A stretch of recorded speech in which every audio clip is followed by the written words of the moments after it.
Good morning, everyone. Thank you for joining our webinar today, Renewed Global Governance, a discussion with Anne-Claire Legendre, Consul General of France in New York, decrypting French, European, and interregional initiatives to the pandemic. Anne-Claire, it's a pleasure to welcome you this morning. Good morning, Kathleen. Thank you so much for having me. Just a quick word about the FACC. We are proud to count 1,000 members in the New York chapter. We provide connections, opportunities, and networking to empower our member professionals and companies. Before we begin, a few words of housekeeping. Our discussion will last approximately 40 minutes, and we will conclude with Q&A at the end. You can use the chat function to the right of your screen to submit questions at any time. Now to the main event. Many of you are well acquainted with our Consul General, who is very active in the New York community. Anne-Claire Legendre took up her position of Consul General of France in New York in August of 2016. She is the first woman to hold this position. As Consul General, Ms. Legendre is in charge of promoting the influence and appeal of France across the tri-state area of New York, Connecticut, New Jersey, as well as Bermuda. She serves a community of 80,000 French citizens whose vitality actively contributes to the visibility of France in the United States. Now for today's topic. Going back to the theme of the morning, global governance, political cooperation between transnational actors working together to solve problems that affect more than one state or region. I can't think of a more pressing time to renew our commitment to this concept. Anne-Claire? Yes, thank you so much, Kathleen, for having me this morning and for discussing this pivotal issues of a renewed global governance. You were mentioning the fact that when we discussed that could be an opportunity, but I think what we want to stress this morning is that there is a need and there is a call for a renewed global governance, and this call has been made notably by President Emmanuel Macron, and I guess a few of you have read his interview in the Financial Times a few weeks ago, where he underlined how existential was the pandemic crisis that we face and we are still facing, and how this was the moment for us not to go back to business as usual, but to rethink and reform the global governance. Absolutely. And as you well know, diplomacy is all about interacting with state, local, regional actors, international actors. COVID-19 lends us a really unique opportunity. Global institutions were already of importance before, but now that we have the increased need on the scientific aspect of things to act, France being one of the leaders, obviously, in this domain, pharmaceuticals being one of the top exports, how do you see France's role evolving in this respect? Sorry, I missed a part of the conversation. The sound was not really great. But in terms of international cooperation and what France has been doing, we've really been pushing for a more international cooperation. And because, it's for the very first time we had a pandemic of that scale. It's, as I said before, an existential event for humanity. That was the terms that were used by Emmanuel Macron in the Financial Times. And realized, we knew before, and that was already a topic at the United Nations, for instance, but we all realized in the most intimate part of our lives how intertwined were not only our economy, but our health, and that health is indeed a common good, and that we need to act globally to protect, to preserve it, and to share the tools to do so. And we realized, out of this crisis, that we were far from, being well equipped to do so. If you look at the crisis, we saw no effective alert system, we saw no coordination of border closures, competition on critical equipment and produce. We saw also competition on treatment and vaccine research, and of course there's a big worry about that, about providing for a universal access to the research that is made on a vaccine or a treatment that will be discovered. We saw also increased tensions that were linked, of course, to underlying tensions that pre-existed the crisis, but that were fueled in a way by this new episode of a crisis, for instance, in between US and China. And so our role in this context really to push for more international cooperation. And President Macron was really the first to call for the G7 to meet, for the G20 to meet. And you know that we also are, one of the initiator of some international cooperation mechanisms that were announced during the crisis, namely ACT Accelerator, and I know we might discuss this later on. But our conviction is clearly that this epidemic knows no border. So our answer to this epidemic should know no border either. And we need to work on a series of issues. And one of the first one that we think is really critical is to enhance the health system in emerging countries. And that was one of the top priority of Emmanuel Macron when we called for a G7 and a G20 meeting, was to support those most vulnerable countries around the world that don't have the health system that can help, can make them in a position to deal and handle the crisis in the most effective way, and that we needed to provide them with help. And the whole idea of a moratorium, the deaths of the most vulnerable countries in the world, was really linked to this point. If we don't, give them this relief in a time of crisis, and especially when those countries that rely so much on raw materials, I've seen the prices of those raw materials drop dramatically, and we know that their revenue are also dropping. We need to be there to support them, a healthcare system that at the end of the day is also critical for our own health in our country. Absolutely, I couldn't agree more. When we speak about emerging markets and we look at the American response, we also see that as one of the most developed nations in the world, we had our own difficulties in responding. We were just not prepared for an event of this magnitude.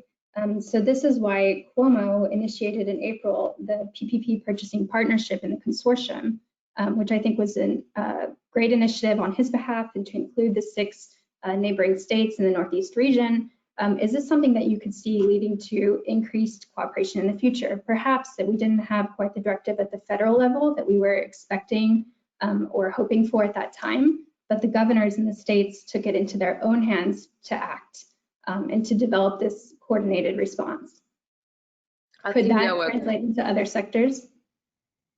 I think there were some, we can differentiate maybe in between the recovery plan, which was clearly led by the federal level in the US, and the actual handling of the health crisis, which was very much deconcentrated and in a way handled largely by the local authorities in the states, at the level of the states or at the level of the mayors, just like here in New York City.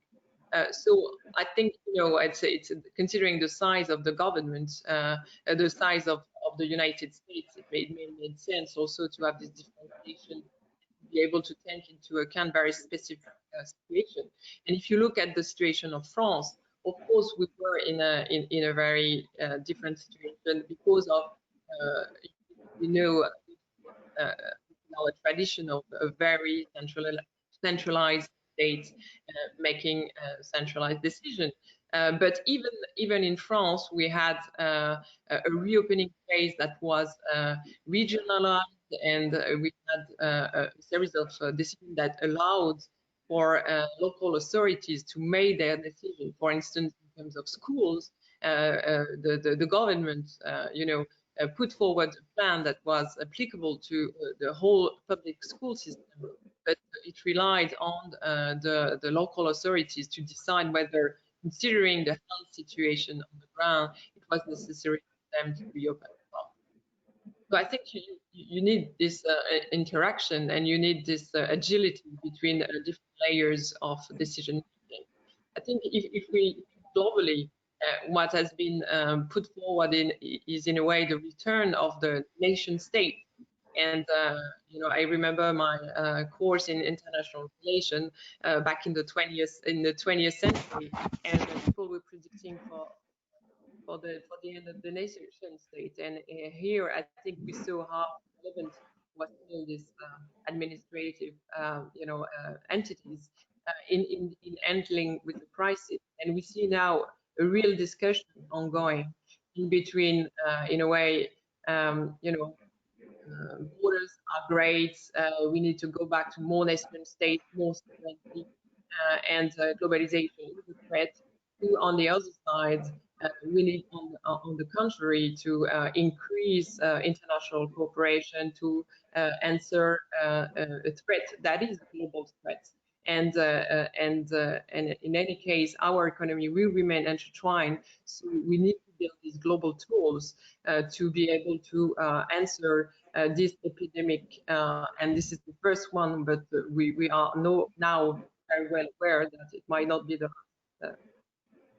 Very much so. And even a microcosm of this whole concept is Governor Phil Murphy in New Jersey saying it doesn't make sense to have policies for residents on one side of the Hudson and on the other side of the Hudson when we know that many of the workers are transiting between back and forth for their jobs in Manhattan every single day. So that's kind of reassuring that Cuomo and Murphy have, come together on this point, even if they perhaps differentiate on other points. They have recognized that for this specific instance, there is no other option going forward, and hopefully that will have some lasting consequences. Absolutely, but it's been interesting. I mean, I've been in the US for 4 years.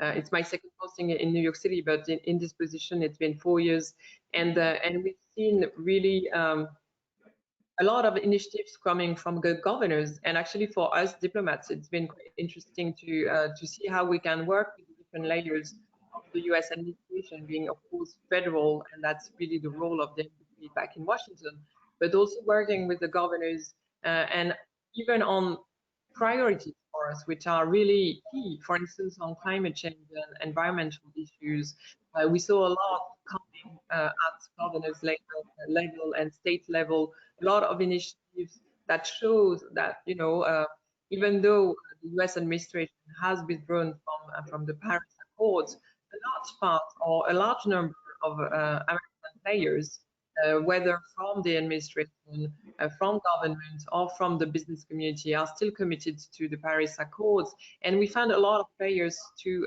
actually work with on that level, and which shows that, there's different possibility for us that is opened by these different layers of administration, and we can work with all of them, try to build a better policy and a more coordinated approach towards global issues.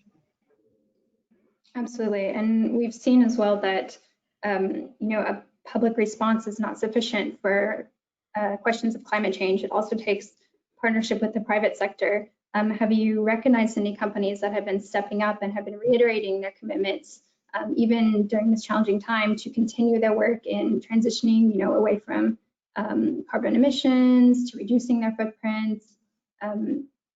The two definitely go hand in hand. I think there's no way to separate that now or in the future.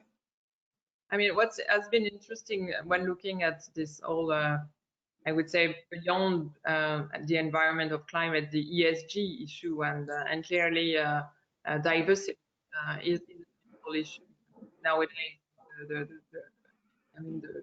tests we have seen following the death of George Floyd.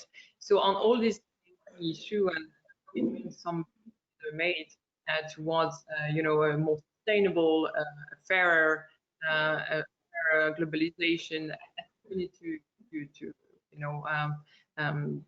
to keep going, and clearly that was one of the points of the proposal put forward by Emmanuel Macron and Chancellor Angela Merkel. If you look at the 500 billion euro proposal they put on the table, it's not only related to health.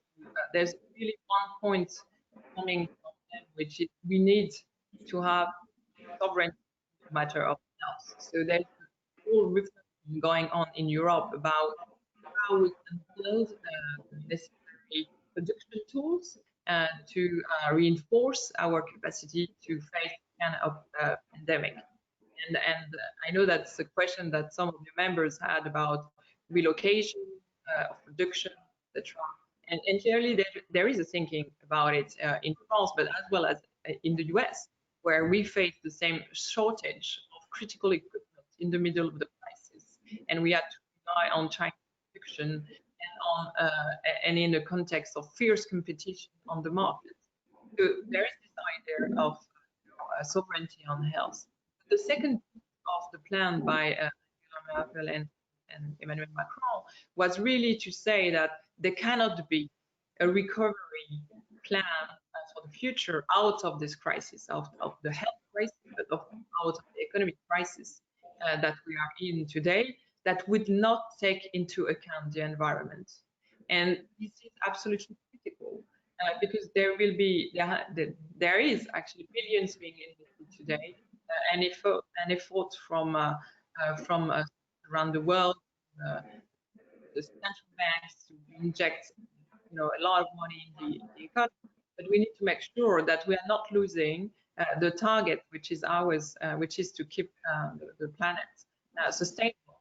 And that's why we want to make sure that these plans that we are putting in place are also taking into account these global issues that goes beyond the health crisis that we just. May I just interrupt you 1 second? If you have your headphones still handy, we're getting a little feedback. If some comments from our attendees might help a bit. No, I don't have them with me, just around. I'm going to try to minimize the sound just a bit. Do so on my end as well. Okay, let's try and move forward. So going back to ESGs, this is obviously a question of both intention and financing. We recently had an event at the Chamber of Commerce about green bonds and green loans and how the banking industry is kind of accepting this with increasing intensity. So on the topic of finance and the economy, shifting just a bit into our next segment, what role do the international institutions like the OECD, the IMF have to play now in this new context?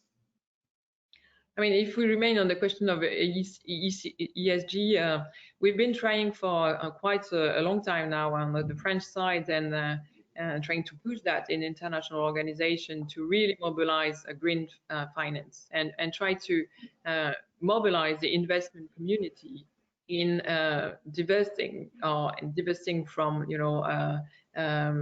CO2 emission, heavy CO2 emission production and to investing in more sustainable industries. And one of the points that we've been working on is the standards and the criteria. And you might have heard of the TCFD, which is one standard that have been designed under the UN umbrella, which try to define what is sustainable and how can both the companies at the end of the day and on the investor side, what are the kind of criteria that we need to follow to make a sustainable investment decision and to create a corporate context that would respect these standards and criteria. So there's a lot of work ongoing on the standards, and we are trying to gather a large number of players around those criteria for them to abide by those criteria. And for instance, Emmanuel Macron has created just two years ago a group of sovereign funds from all over the world. And those players are, of course, critical players, institutional investors that have billions and millions of billions to invest, and we want them to work with us in supporting this shift of the finance toward a greener, a more sustainable, a fairer way to invest into the economy. So that's really one of the effort we've been trying to conduct for the last few years. But we've been also working with different sectors. And you might have heard, a number of steps that were actually made by leaders in different industries during the G7 presidency of France last year. We had this summit in Biarritz led by Emmanuel Macron, and there was the announcement of a series of initiatives coming both from the transportation sector, for instance, because we know how much pollution they create, but also from the textile industry, because you know that the textile is one of the most polluting industry when it comes to plastics and the pollution of oceans. So very big companies carrying CGM on the transportation side, committed to sustainable targets when it comes to their productions, and they have created a group around them, a coalition that we are trying to expand for the whole industry to at one point be able to set their own goals in terms of sustainability and help you know, and contribute to the reduction of CO2 emission on the global level. Going back to the OECD, sometimes it's been reproached that it's not the most equitable distribution of contributors or finances. Do you think that now that we have seen the supply chain disruptions we've had from China being our main source of production globally, that the OECD has kind of a formateur role to play in helping transition and make this more centric to either Europe, perhaps Eastern Europe, Africa could be a new center of production? Do they have a role in shaping this new future? I mean, a role in shaping, I'm not sure. I think, you know, they're providing for guidance, they're providing for recommendation, and the analysis will be, of course, very much looked after and very interesting to follow in the coming months. You know, in terms of production, we haven't, you know, decided yet into. I mean, there's no coordination where the production should take place or not. So it relies both on the business community to make the decisions that are relevant to the current economic context. And for sure, there will be some move. And then we see efforts from different nation states to try to bring back certain types of productions when they you know, faced very critical shortage of equipment. But that's a complicated decision to make on the long run. For instance, in France, we have boosted very much the production of masks during the crisis. So a certain number of textile companies have shifted their production in order to be able to produce masks for the French population. But today they are already facing a drop in demand, and so they have to shift again to another line of production. So I think, you know, it needs to it's one of the lessons learned from this crisis, that we need to make sure we have access to certain type of critical equipment, but we still need to see and to think on how this will be sustainable economically. There's clearly a willingness for more sovereignty, and that was the point made by Emmanuel Macron. Health sovereignty is key. But we need to think about it in the European context. So we are talking about European health sovereignty. And what is interesting is to see that on the wake of this crisis, the European Union that we know has moved forward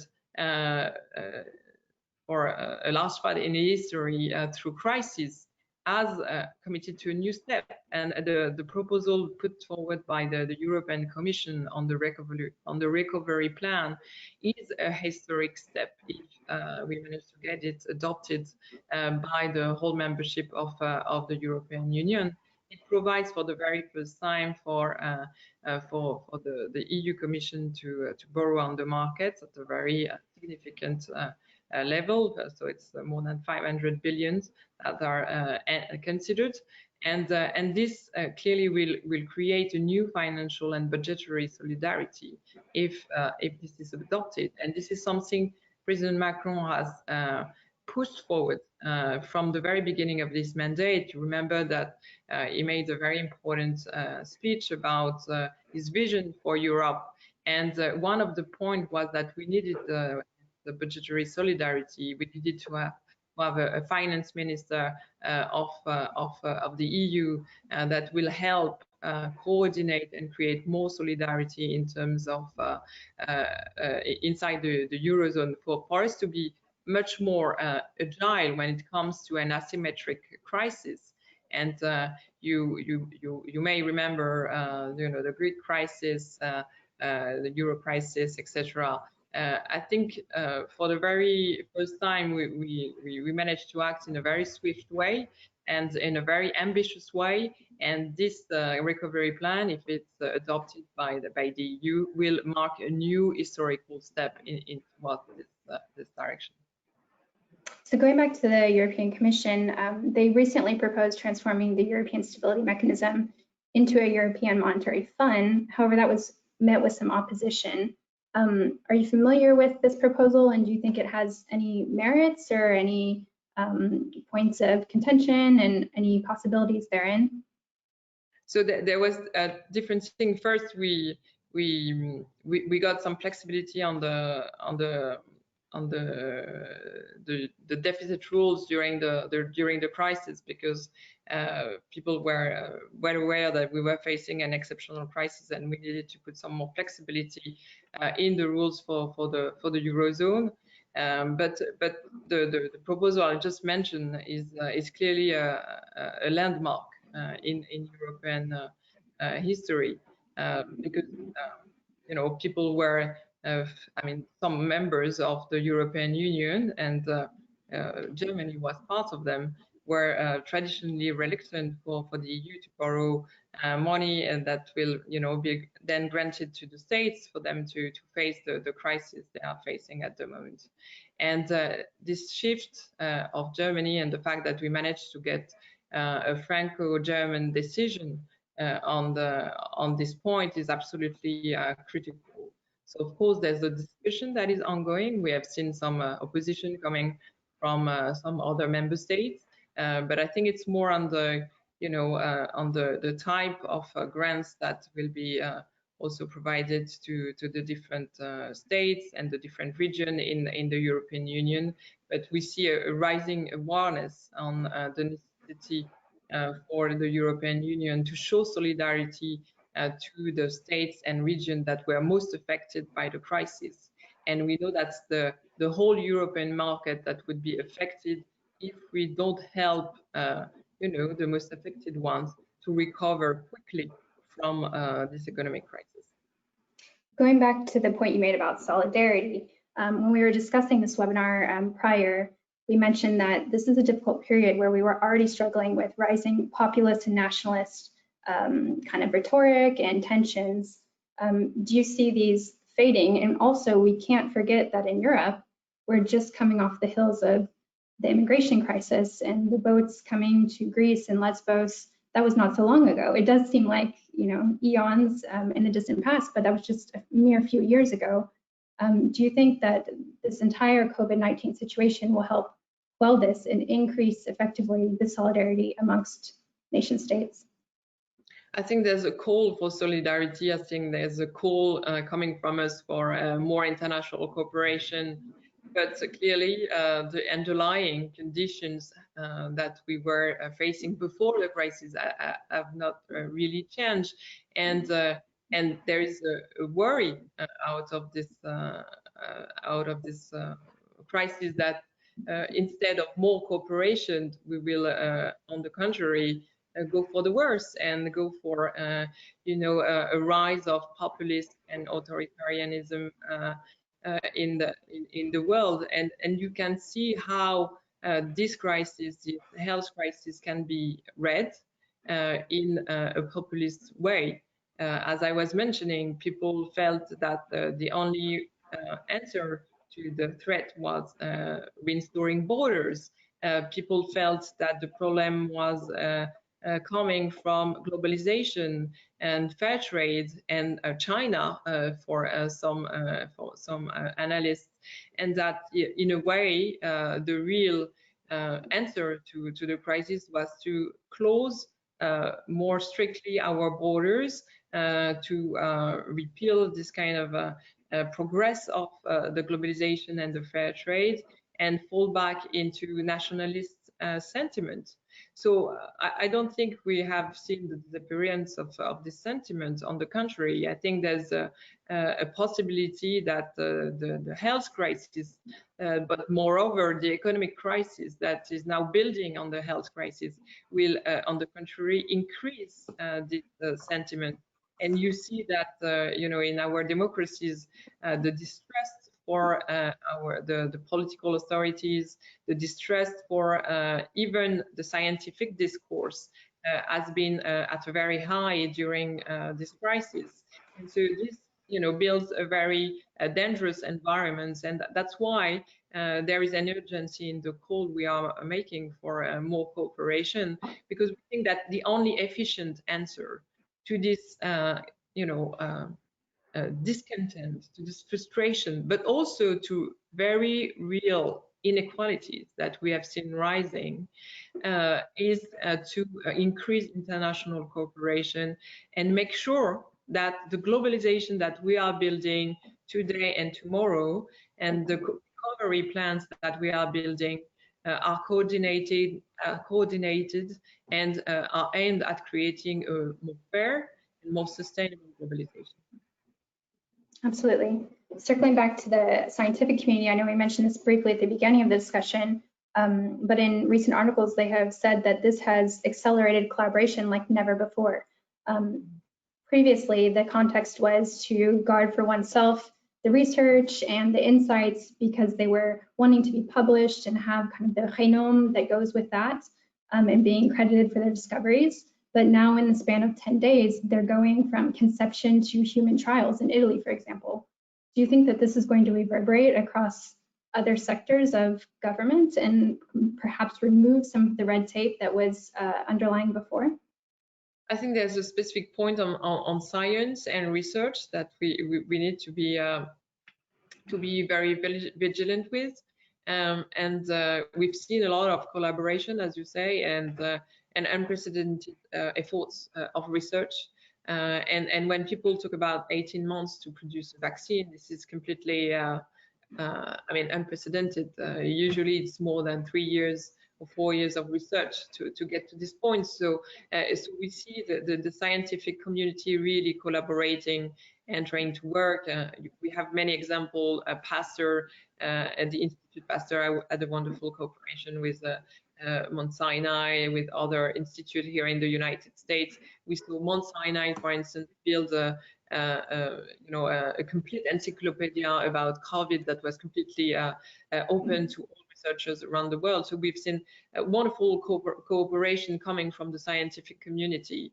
But I think on the top of that, we need also to try to offer guarantees that there will be universal access to this treatment and vaccine. And that was really the whole point of the ACT Accelerator initiative that Emmanuel Macron launched a few weeks ago with the UN Secretary General, the World Health Organization, the Melinda and Bill Gates Foundation, and many other critical players on the field of global health, to make sure that there will be this universal access, especially in emerging countries and the most vulnerable economies around the world, because we know that those are the weaker links in protecting health as a common good, because of the fragility of their healthcare system, and because they don't have the resources to access treatment and vaccine. If those treatments and vaccine will be very expensive on the market as soon as they will come out. And to rebound off the ACT Accelerator, for the members of our audience who are perhaps less familiar with it, as part of a UN initiative and the World Health Organization, how does this differentiate itself from what was already being done pre-crisis? I think the difference is that we are gathering all the global players. So you have, of course, one organization that is really in charge of global health, which is the World Health Organization. But you have a series of other players that are actually, playing a very critical role on the ground, and they are from different types of of players. So you have other international organizations. For instance, you might have heard of Gavi, which is the International Alliance for Vaccines. And so this alliance was really working very specifically on different types of vaccine, for instance, on TB, etc. You have also Unitaid, that is an international organization that comes together to support notably to fight against the AIDS crisis. And of course, you have philanthropic actors that have been critical in the last few decades in handling health crisis around the world. And of course, Bill and Melinda Gates Foundation is really one of the most preeminent on the philanthropic field. So the idea was really to gather all type of players coming both from the international organization, the philanthropic world, with the support of a large number of states to launch an initiative that would first aimed at supporting the healthcare system in the most vulnerable country, and second is aimed at providing for universal access, as I said, to both the treatments and the vaccine. And we think that players should work under this umbrella, so as to shape the most coordinated and effective international response in terms of research and treatment for the COVID-19. So it's really about bringing them even closer into the fold than they already were prior, and making sure that the lines of communication are open, so that we can just accelerate everything that we need to get done in such a short amount of time. 18 months, as you mentioned, is unprecedented. So they do have a lot of work ahead of them. Absolutely. We're nearing the end of our time for the discussion. Anne-Claire, are there any other points that you wanted to reiterate or touch upon before we go into the Q&A portion? No, thank you so much, Kathleen, for this discussion, and I'm really looking forward to the discussion with the audience, and very happy to answer. We have one very pertinent question. The pandemic has shown that it can severely disrupt democracy. The French municipal elections have been disrupted, and similar or even bigger challenges could happen with the US presidential election. How are France and the EU preparing for reinventing the way citizens vote?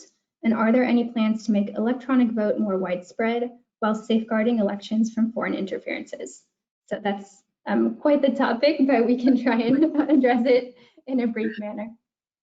Yes, but of course we know that there is threats on our democratic processes and interference on the electoral processes is of course a key priority for us to fight against. I mean, we can't accept any kind of external interference that would shift our democratic process, or create distrust from the part of the population into our processes. So, for instance, with the municipalities, we had to delay the second round of the municipal elections in France because of the crisis, but we will hold it at the end of June, on 28th of June, for the second round, so closing and completing the election for the voters to be able to express their opinion on the choice of their local authorities.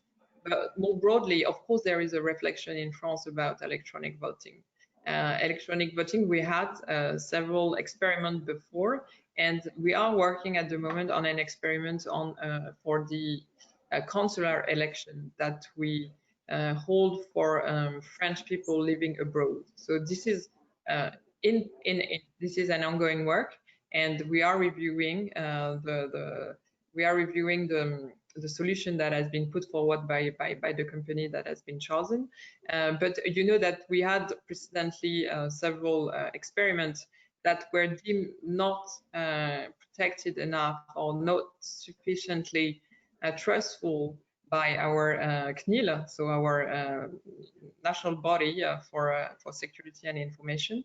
And that was the reason why we decided not to go with electronic voting before. So, but this is clearly something that President Macron had in mind from the very beginning of this mandate and want to see put in place before the end of the mandate. So of course, we will start with elections that are important, but don't touch to the legislative and executive power in France. And we hope to test it, soon for the consular elections coming. It's quite the undertaking for your team. Absolutely. Our next question is piggyback off the digitalization of processes. During the pandemic, we have seen an explosion of online usage, video conferencing, as we're doing today, e-commerce, etc., all around the world. It is clear that growth perspectives will come from digital opportunities. However, among the global top 50 unicorns, so companies valued at over $1 billion, none of them is from the EU currently. Is there anything you believe European governments could do to help European companies catch up? Is there anything the EU could learn from the US in this regard? Absolutely, and we've been working really a lot with the US ecosystem here to learn from them and to try to exchange best practices. But that's really a priority of the French government, and actually we are now seeing a lot of unicorns coming from France. And we have this, I really encourage you to look at what we call the Next 40, which is a selection of the 40 most promising startups in France that are deemed to be the next CAC 40 in the future, and that we hope will become big global champions. And we are really supporting them. They are coming from a large number of sectors, but there's a lot of deep data, artificial intelligence, etc. And so I really encourage you to look into this very promising ecosystem that we see really blooming in France, and that we have seen blooming for the last, I would say, 5 to 7 years, under actually the initiative of Emmanuel Macron when he was prior to being president, being the Minister for Economy. We have created what we call the French Tech. And under this umbrella, there has been a lot of support coming from the government. First, we have in France the most attractive R&D policy in terms of tax incentives. So you can see the cost for your R&D reduced by up to 30%, including the human resources implied by the research. So it's a very attractive environment for engineers, and we have very good engineers, as you know, a very good mathematical school with France is just second after the US in terms of Fields Medal. And so we are using all these assets to really build a very strong, innovative ecosystem in France. And for the very first time last year, Paris ranked before London in terms of attracting venture capital investors. So I think there is a renewed interest from also the US market, and we have seen more and more venture capitalists from the US looking at France as a gateway to the European markets. And this is something that we want to encourage. And clearly the government has put forward a very large number of measures to support both the startup ecosystem in France, but also to support the foreign investment in our country, whether in venture capital or in other type of investments. And you might have noticed, and Kathleen was mentioning this before, we had really a record year last year in terms of foreign investment. France ranks now first when it comes to foreign investments coming to Europe. We are the most attractive host for this foreign investment, and of course the US is still the very first foreign investor in France, and it ranked up to 16% of this investment, with a large increase that we hope will be maintained. And that's one of our priority here in the US, is to really support this dynamic and try to make sure that this is sustainable in this new economic environment. Absolutely. And we'll wrap it up with one final question, which I think is a good point to kind of end on. Are there things that you have seen specifically in the New York City local response to the pandemic that you think French cities could take inspiration from? I've been quite inspired, I have to say, by the New York response for the pandemic. I think we've seen, I mean, a great communication. I think was made by the governor, a very you know, pragmatic, but at the same time very reassuring for people to listen to this daily press conference on this situation and make clear what were the actual difficulties that the state or the federal level was facing when it comes to the answer. I think we've been looking very much at how the reopening phase was put in place in New York City, how the tracing was also put in place, and you know that we might have adopted different methods, because in France we are putting in place an application that will help us trace the case of COVID.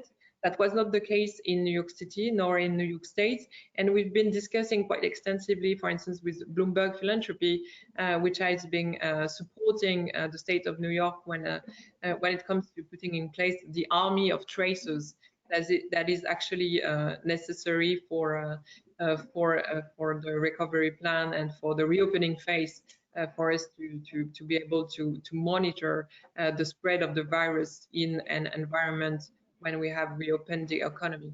So it's interesting to look at all these different methods, and I think, you know, we are far away from having drawn all the lesson from the crisis. There will be a lot of you know, debriefing ongoing in the coming months, and trying to take stock of what we've seen both in the US, in France, and beyond. And if you look at the countries that reacted the most swiftly and in a way that was, you know, both effective and maybe less costly for their economy, we think about Korea, South Korea, for instance, and there were countries that were already impacted by a previous epidemic. And so I think we will learn a lot from this pandemic, and we will be clearly more ready to face the next one coming. And there's plenty of best practices that we can exchange, both at government level but also at business level. With, of course, the overarching hope that this leads to a renewed global governance, which was our topic at hand today. Let's wrap up there. We're almost at our time, so thank you so much, Madame la Consul, for joining us today. We really appreciate your insights, and it would be a pleasure to welcome you back again.